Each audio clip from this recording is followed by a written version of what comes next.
Buenas tardes, mi nombre es Rosa Mabel Andrade Estrella. Vamos a hablar en este momento de marcadores moleculares. Este grupo está conformado por mis compañeros Julián Ramos Urquijo, Alicia Figueroa y quien les habla en este momento, Rosa Mabel Andrade Estrella. Presentado a nuestra tutora Miriam Janet Ortega, Universidad Nacional, Abierta y a Distancia UNAM. Marcadores moleculares. Los científicos James Watson, Francis Crick y Mauricio Wings hicieron públicos sus hallazgos sobre estructura y función del ácido desoxirribonucleico del ADN. Esto fue lo que desencadenó o dio pie a lo que hoy llamamos biología molecular. ¿Qué son marcadores moleculares? Un marcador molecular es una molécula o un gen contenido dentro de una muestra tomada de un organismo. Son puntos de referencia ubicados en los cromosomas y es lo que vamos a mirar a continuación. Los marcadores moleculares los podemos clasificar de diferentes maneras. En este momento vamos a mirar 3 maneras de clasificarlos. En esta ocasión vamos a clasificarlos por fenotípicos, genotípicos o moleculares. Dentro de los fenotípicos tenemos morfológicos, bioquímicos, isoenzimas. Dentro de los genotípicos o moleculares tenemos restricción con endonucleasas más hibridación molecular, amplificación por PCR, restricción con endonucleasas más PCR, conformación del ADN, secuenciación directa. Clasificación de marcadores moleculares. Esta es otra forma de clasificarlos, por monomórfico, polomórfico, polimórfico. Como monomórfico tenemos que es invariable en todos sus organismos estudiados, mientras que en el polimórfico presenta diferencias en el peso molecular, en la actividad enzimática, en la estructura o en sitios de restricción.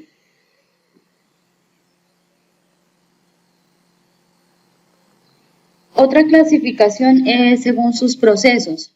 Pueden ser procesos basados en hibridación, procesos basados en amplificación, procesos en secuenciamiento. Procesos en hibridación tenemos los RFLP, BNTR, procesos de amplificación tenemos los RAD, los DAC, AFLP, SSR, MP, PCR y SSR y RAP, REMAP, STS, SCAR, CAPS, entre otros. Y basados en secuenciamiento tenemos EST, SNP, DNA.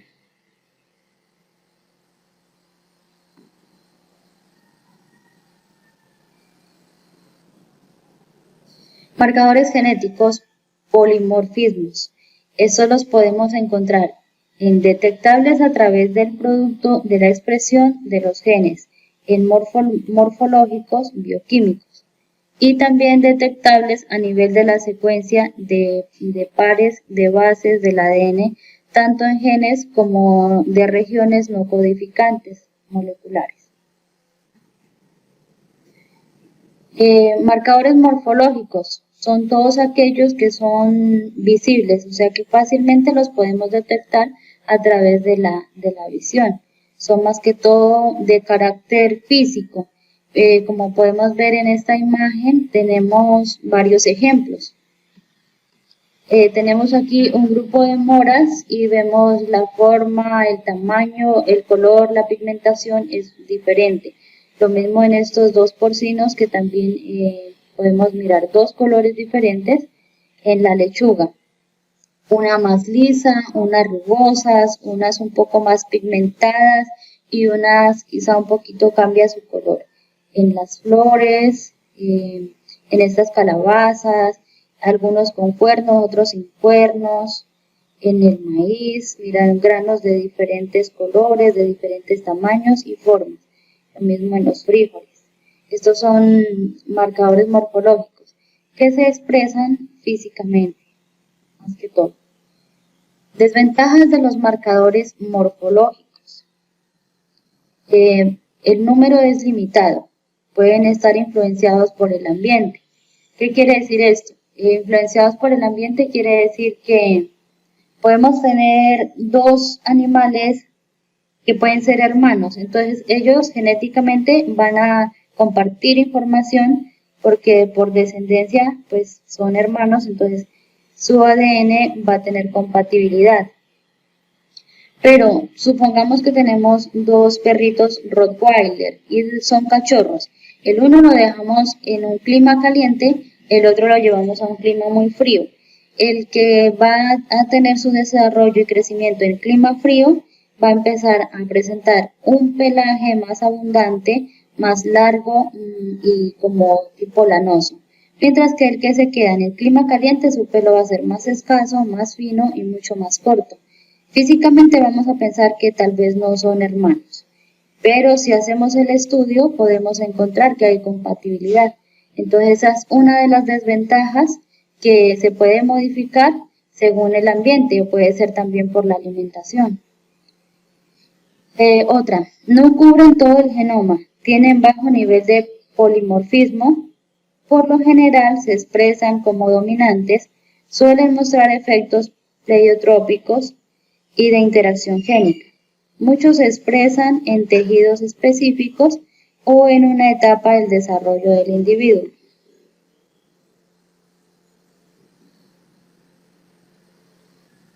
Marcadores bioquímicos, isoenzimas o proteínas de reserva.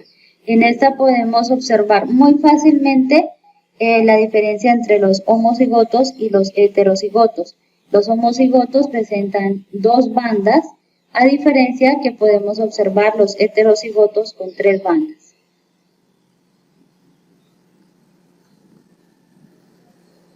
Ventajas y desventajas de marcadores bioquímicos. Como ventajas tenemos su expresión y análisis es relevante, sencillo y fácil de obtener. Y también son de bajo costo. Desventajas. Si bien su número es alto, es limitado. Presentan poco polimorfismo, de 2 a 4 alelos más o menos. El ambiente de crecimiento y la edad del individuo influyen en la expresión. Utilidad de los marcadores bioquímicos, determinación de variabilidad en la estructura genética de poblaciones, descripción de genoplasma, estudios de sistemática y biología evolutiva, identificación de variantes, construcción de mapas genéticos. Existen muchas técnicas descritas sobre marcadores moleculares. Estas técnicas iniciaron en los años 70, cuando se dio a conocer las técnicas RFLP. Más adelante, en los años 90, se dieron a conocer los MAT. MAT son múltiples perfiles arbitrarios de amplificación, término genérico acuñado en 1994 con el que se designan las técnicas que emplean oligonucleótidos arbitrarios para generar huellas dactilares complejas. Entre estas técnicas caben destacar los RAT, DNA polimórfico amplificado al azar, AFLP, polimorfismo de la longitud de los fragmentos amplificados, SSR, repetición de secuencias discretas, AP-PCR. PCR son oligonucleótidos arbitrarios, STS, sitios etiquetados por la secuencia, EST, sitios etiquetados por la expresión. CAPS, secuencia polimórfica amplificada y cortada. SCAR, regiones amplificadas, caracterizadas y secuenciadas. DTGGE, geles de electroforesis en gradiente desnaturalizante térmico. SSCP, polimorfismo de conformación monocatenarias. RFLP, polimorfismo de la longitud del fragmento de restricción. En esta imagen podemos observar la digestión con E. coli. En este caso se produce 4 fragmentos. como podemos observar en esta imagen. Entonces con ECORI tenemos una secuencia G, A, T, T, C. Vamos a identificar en dónde se encuentra esta secuencia y es aquí donde se van a realizar los cortes. ¿Sí? Entonces esto nos va a dar como resultado 4 fragmentos a partir de la primera banda, donde podemos observar 1, 2, 3 y 4. En la siguiente banda ya no va a reconocer esta misma secuencia que estaba acá. ¿Por qué? Porque como podemos ver, la G fue reemplazada por la C. Al no tener la misma secuencia, pues no la va a reconocer y no va a realizar su corte. Lo que nos va a dar como resultado 3 fragmentos de la banda, de la segunda banda. 1, 2 y 3.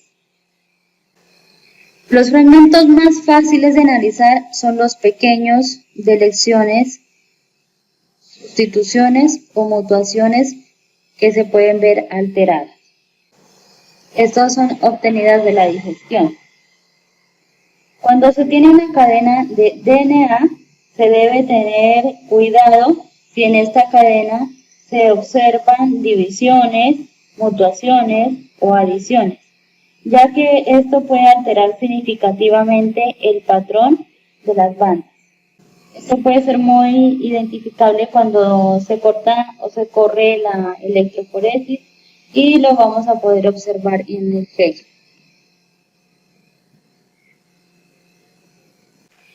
RFLP. Una variante de la RFLP es la RFLP-PCR. Y como su nombre lo indica, además de utilizar las enzimas de restricción, se hace una amplificación por PCR. Como podemos observar en la imagen, tenemos 2 bandas de diferente color. Aquí se realiza la amplificación, en esta parte se realiza la amplificación y nos va a dar como resultado de electroforesis 2 bandas. 2 bandas con la letra H, que quiere decir que son homocigotas.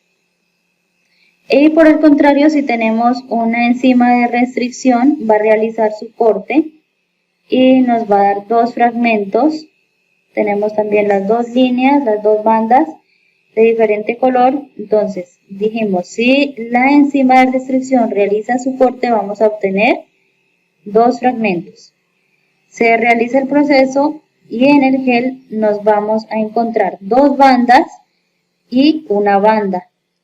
En las 2 bandas sería heterocigoto y en una sola banda homocigoto, en el proceso por electroforesis. Cuando nosotros utilizamos enzimas de restricción que hagan el corte, vamos a obtener este resultado a diferencia del anterior. Un ejemplo del uso de esta técnica es para determinar el parentesco entre progenitores, como lo vamos a ver aquí en este pequeño ejemplo. Tenemos progenitor 1, progenitor 2, hijo 1, hijo 2, hijo 3. Vamos a hacer el análisis. Cada uno de los progenitores tiene su propio bandeo. Entonces vamos a hacer la comparación. Hijo 1,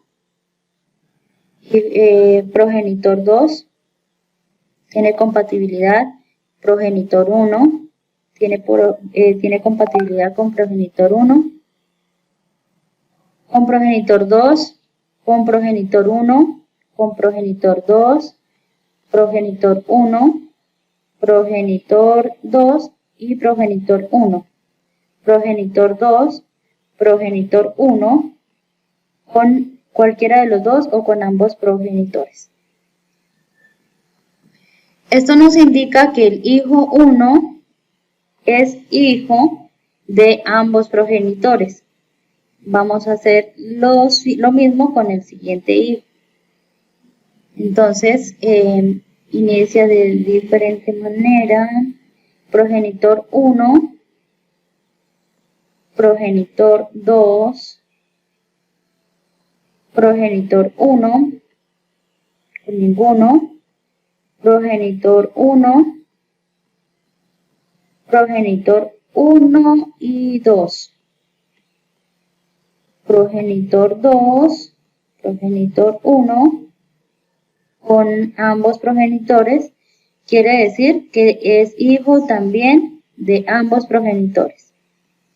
Hijo 3, con el progenitor 2, con ninguno, con ninguno, con ninguno, con el progenitor 2, con ninguno, con el progenitor 2, con el progenitor 2, con el 2 y finalmente con cualquiera de los dos. Esto nos da como resultado que el hijo número 3 es hijo del progenitor 2, pero no es hijo del progenitor 1 al no haber compatibilidad.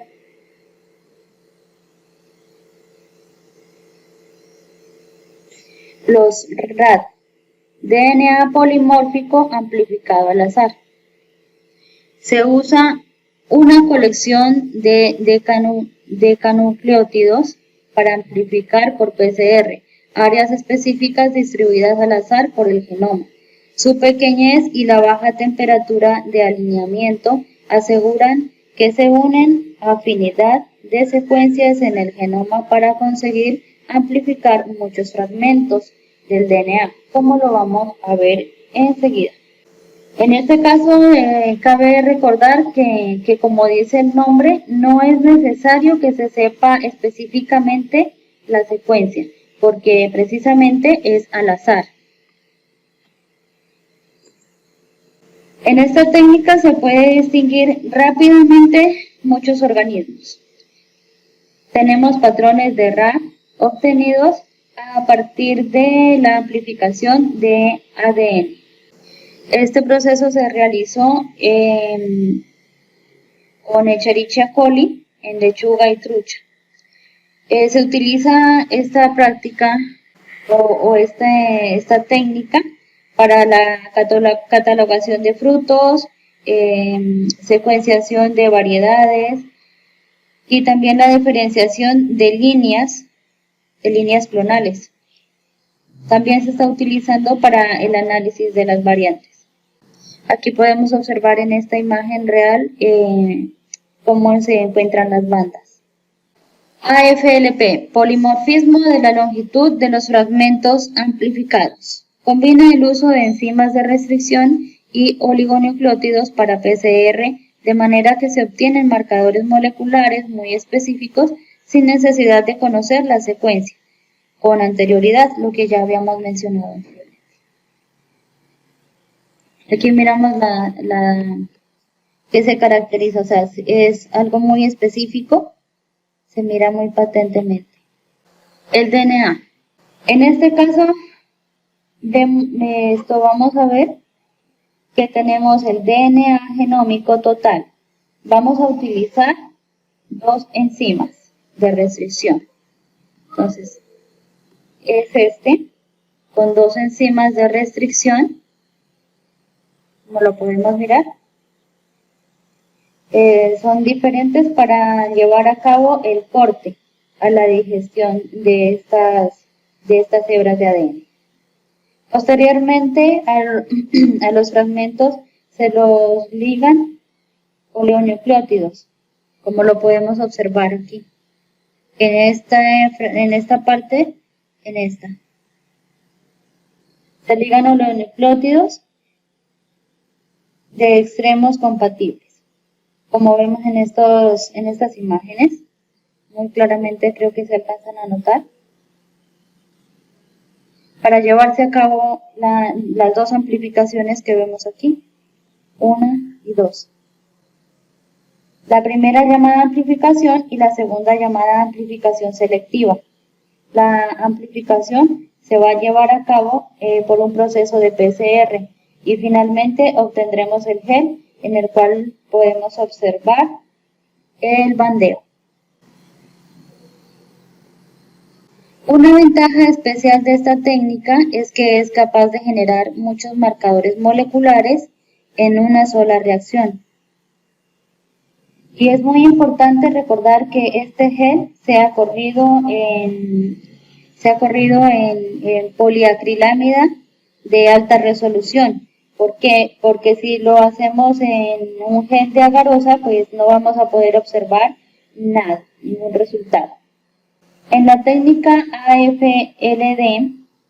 AFLP, podemos observar una gran cantidad de bandas, que van desde los 30 hasta las 100 bandas, las cuales pueden variar en el número, en el tamaño del patrón. Esto va de acuerdo a las enzimas de restricción.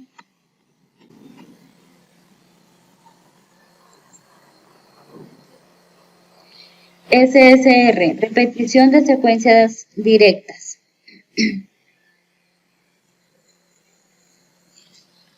En los genomas existen un DNA ubicuo y abundante denominado microsatélite, que consiste en un mono di-tri-I de tetranucleótidos repetidos en tándem, como lo podemos observar con todas estas flechitas azules, y también nos muestra unas regiones flanqueantes. Los microsatélites son pequeños trozos de ADN en nuestro genoma, muy simples en el sentido de que solo constan de 2 a 3 combinaciones de letras, como CA, CA o GA, GAT, GAT, GAT.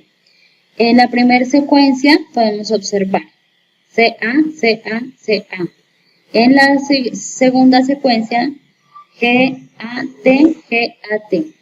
Resulta que estas pequeñas secuencias repetitivas que están en nuestro genoma varían muy rápidamente entre diferentes personas, así que es muy fácil usar estas secuencias repetitivas de ADN o microsatélites para trazar lo que se llama la huella digital de ADN de un ser humano en particular. Esto es utilizado para la identificación y discriminación de individuos, identificación de los parentales de alguna población, control de cruzamientos, diversidad y distancia entre genes, identificación y protección de variedades patentadas. Y aquí por último tenemos la bibliografía de donde realizamos nuestras consultas. Muchas gracias.